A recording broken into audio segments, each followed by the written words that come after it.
As a dietitian, I see dozens of clients in my office and online, and the most common goal they come with is weight loss. People come for guidance, accountability, and support, but most of them come because they have already tried many things before that didn't work. Because weight loss is not about willpower, as some still think. There are actual reasons behind the struggle. And most of the time, it's not just one, it's a combination of 2 or 3 reasons I'm going to share. Please note that I speak from my professional experience. This list is not exhaustive and everyone's story is unique. So let's begin. Number 1, a difficult relationship with food or disordered eating. This is something I see a lot. It often shows up as a binge restrict cycle. Someone desperately wants to lose weight, so they go on a very strict diet and eat far too little. Eventually, they end up binging to make up for it, both physically and mentally, and a strong sense of guilt follows. It is irrational but feels all-consuming. And I'm not only talking about formal diets. This can also look like forbidden specific foods like chocolate, chips, or ice cream. People obsess over their bad foods, try to avoid them at all costs, and eventually give in. Then comes the guilt, and the cycle repeats.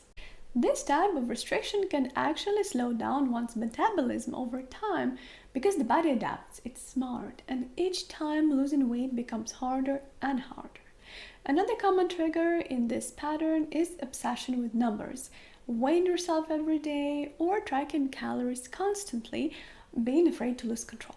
These behaviors often lead to increased anxiety, pressure, and disappointment when the results don't match unrealistic expectations. And ironically, all this stress makes it even harder to lose weight. At the same time, people with such behaviors are often disconnected from their natural hunger and fullness cues. Either they don't feel them clearly or they've learned to ignore them. Healing relationship with food is crucial to proceed with weight loss if it's needed, and intuitive and mindful eating techniques are very effective. Sometimes what I see is disordered eating, a pattern of thoughts and behaviors around food that are clearly unhealthy but don't necessarily meet the criteria for a clinical eating disorder. Other times it is an eating disorder such as bulimia or binge eating disorder. In these cases, it's essential to work with a therapist and possibly a psychiatrist alongside a dietitian. Next one is unhealthy eating habits. This is the one that people usually imagine when thinking about weight loss. Like, for example, someone drinks too much juice thinking that it's healthy because it's marketed this way, when in reality it's similar to a glass of soda in terms of sugar. But in reality, it's usually more complex. I divide unhealthy eating habits into 3 categories: nutrition knowledge, early conditioning, and social influences. Let's start with nutrition knowledge. It's actually very interesting because it's true that we don't all know the same stuff. It's normal. But today most information comes from other influencers and family and friends anecdotes, not experts in the field. That's why some people still avoid starches, try intermittent fasting, or do green juice detox, even though there are no studies that prove that it's healthy or effective.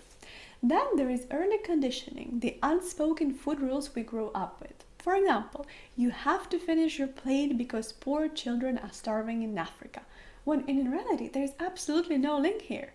Or, you've been a good girl, so here's your ice cream. These kinds of messages stick, and many adults continue rewarding themselves with sweet treats. Social influences are also huge. It could be your partner, your workplace, or your friends. Maybe you always eat lunch at noon because it's your break, even if you're not hungry. Or your friends want fast food for dinner and you go along even if it's not what you feel like eating. That's totally fine now and then. But if it consistently overrides your own needs and hunger cues, it can become problematic. Unhealthy habits are sometimes triggered by major life changes, like moving to another country, getting married, or having kids. When your routine changes, your eating often changes too, and that can lead to weight gain. So the third reason is emotional eating. Basically eating when not physically hungry. It might resemble a binge eating disorder but less severe. When stress or low mood hit, that bar of chocolate or bag of chips isn't just a snack, it's a coping mechanism. If it happens occasionally, it's not a big deal because life happens.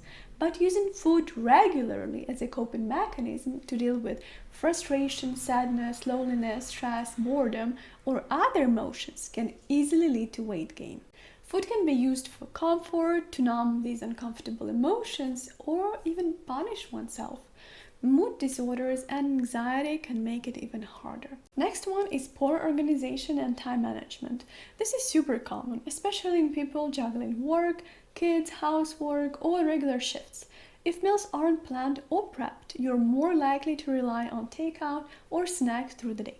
It's not about being lazy, it's about being exhausted, overwhelmed, or just not having the time or energy to cook. That's where meal prep can make a huge difference. Having food ready when you need it can help you stay consistent even during busy weeks. And the last one is wrong motivations. This might sound harsh, but it is important. Sometimes the reason people want to lose weight isn't even their own. It's pressure from society, a partner, or just trying to look a certain way. The Instagram body, for example.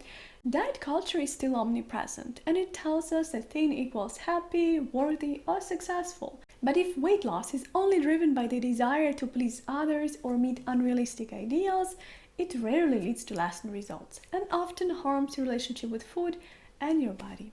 Of course, sometimes weight loss is required for health reasons. Sometimes you want to feel more comfortable and energetic in your body. That's totally understandable. Each story is different. But realistically, for many people, the number on the scale has nothing to do with health, strength, or happiness. It's important to realize that bodies change through pregnancy, menopause, medications, and so on.